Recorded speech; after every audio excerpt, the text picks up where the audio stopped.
The Miami Heat have beat the Milwaukee Bucks in 5 games. Now, what does this mean for the Miami Heat and the Milwaukee Bucks? All and more coming up next.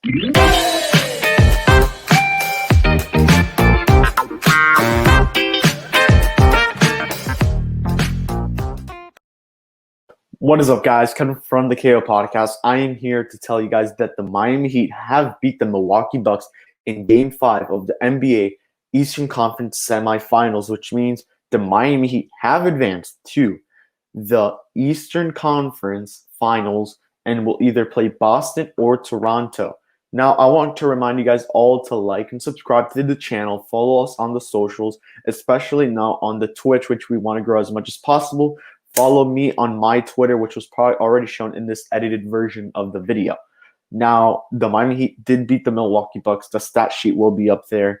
I know Jimmy Butler did play one hell of a game, 17 points, 10 rebounds. Bam came in clutch with a lot of rebounds, some good shots. Tyler Hero, 17 points, if I'm correct. We played a good game. The Heat played a great game. On the other side, Giannis did not play, which was pretty much already set in stone that the Milwaukee Bucks would lose. But at the start of the game, they were hot. They were very, very hot. And you have to be very careful with that Milwaukee Bucks team because that is one heck of a team to play in the Eastern Conference. Best record in the regular season, weren't as good in the bubble, but still a very effective team. Now, what does this mean for the Bucks going into the future? Will Giannis stay? Will they go into a rebuild? Was losing Brogdon maybe one of the biggest reasons on why they lost? And first of all, there's 3 teams that I think will get Giannis. The first one, the Golden State Warriors. You know, you have Steph, Clay, Draymond, a possible draft pick if it gets traded or if it doesn't get traded, you know? Or you could even trade that draft pick to Milwaukee for Giannis, and then Giannis, blows up, possibly even wins a chip in Golden State and resigns with the Bucks. That's one option. Option number 2, Giannis to the Raptors. It's been said it would be a good fit because you have Kyle Lowry if he does stay with the team, Pascal Siakam, Marc Gasol, Serge Ibaka, huge bench depth. I like that fit. My third team, which to me is the most likely to get Giannis, especially now, is the Miami Heat. They have the cap to do it. Now, if they were to want to do a trade, I'm going to put up my trade scenario here, but this is what the trade for me would be. Giannis goes to Miami, and the Heat in return would have to give up Kendrick Nunn, possibly Duncan Robinson, and a big contract player, and possibly Andre Iguodala, and a possible draft pick in the future. I say this because they're going to want our young guys, the snipers. But do I think Miami doesn't? No. I don't think they do it whatsoever. And possibly there will be a revised trade on the screen too because I don't know if the cap even works for that. Giannis is on the last year of his deal next season. And Miami could say, let's wait it out, Giannis. We want you, but let's wait it out because there's some other factors that go into it. Bam Adebayo's contract extension. He's on the last year of his deal next season. They're probably going to get his team option. You're going to want to bring a couple guys back. Jay Crowder has been absolutely great for the Heat. Will they want to bring him back on a bigger deal? Goran Dragic is a free agent in 2020. So you look at it, there are many factors that decide this Giannis Antetokounmpo sweepstakes for a lot of teams. Because another team, we could say the Knicks. Let's say the Knicks really want Giannis. They want to win with Giannis. They'll insist him a lot. Carmelo Anthony's been a rumor to go back. Mavericks now in the sweepstakes for Giannis, as we're hearing.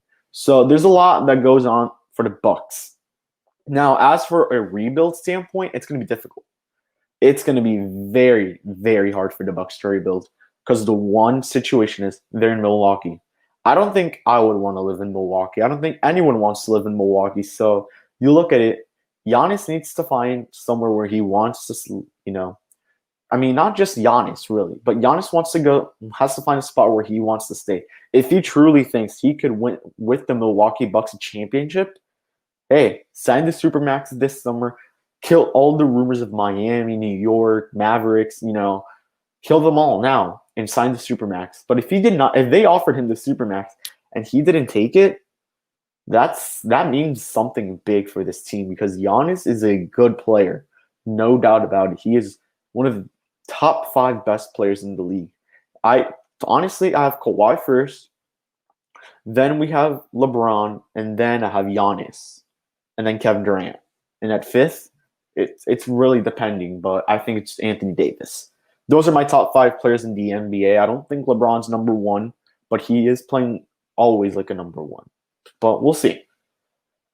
Now what does this mean for Miami? This means a lot because now you're either playing a Toronto team with a huge bench depth that also is compared to Miami's bench. They're the 2 best teams with undrafted players. You know, you have Kendrick Nunn, Duncan Robinson, Chris Silva, who really just, whew. And then on the other side, you have Terrence Davis, Fred VanVleet, and a lot of other guys who are second round picks or undrafted players who have really just shown up and have been great. And then you have Boston, which it's a really good team. You know, Boston's incredible. I did not have them winning in my playoff predictions video.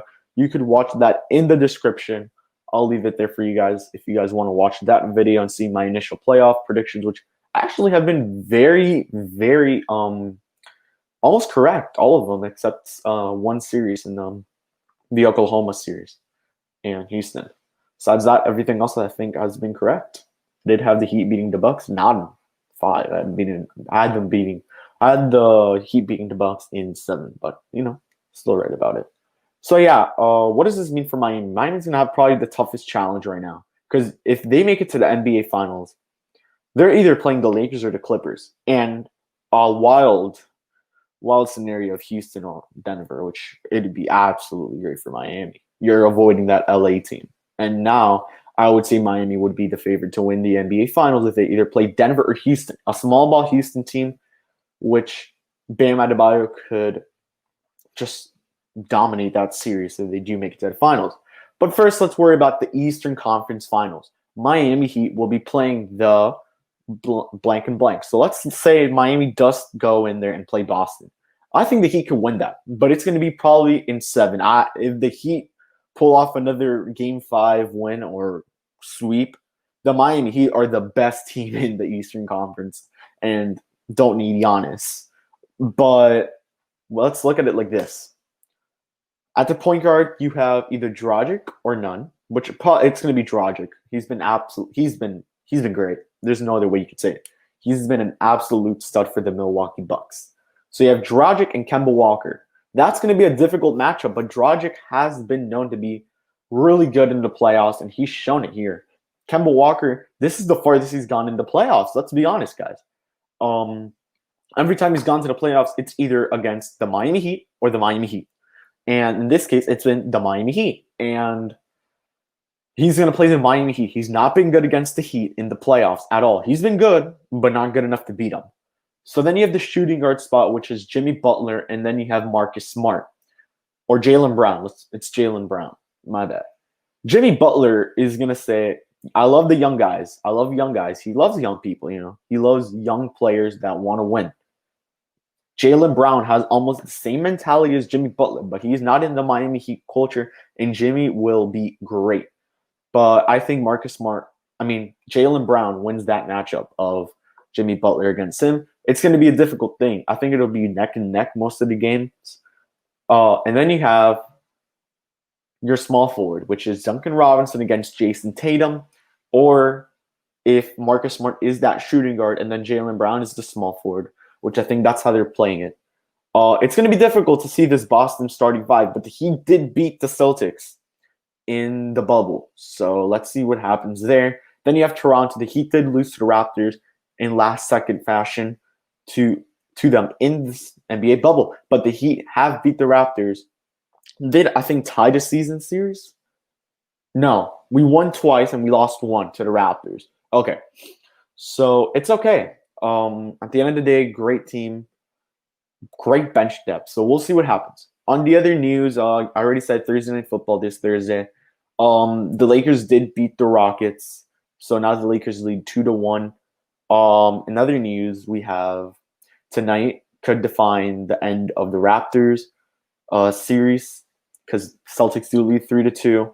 And then we also have Denver versus Clippers. Clippers lead 2-1 in that series. So that's all I got for you guys today. Thank you guys for watching the videos. Please, I want to remind you to like and subscribe. All the socials have been just going down there as a ticker. So I've reminded you throughout this whole video. Subscribe to the channel. We will be live this Friday, 7 p.m. We're going to be talking about NBA, anything else. If I could bring someone to do the live with me, it'll be great. So once again, I'm Kevin Barral. Remember my socials at Kevin_Barral. That is my Twitter, BARRAL. And I'll see you guys all in the next one. Peace out.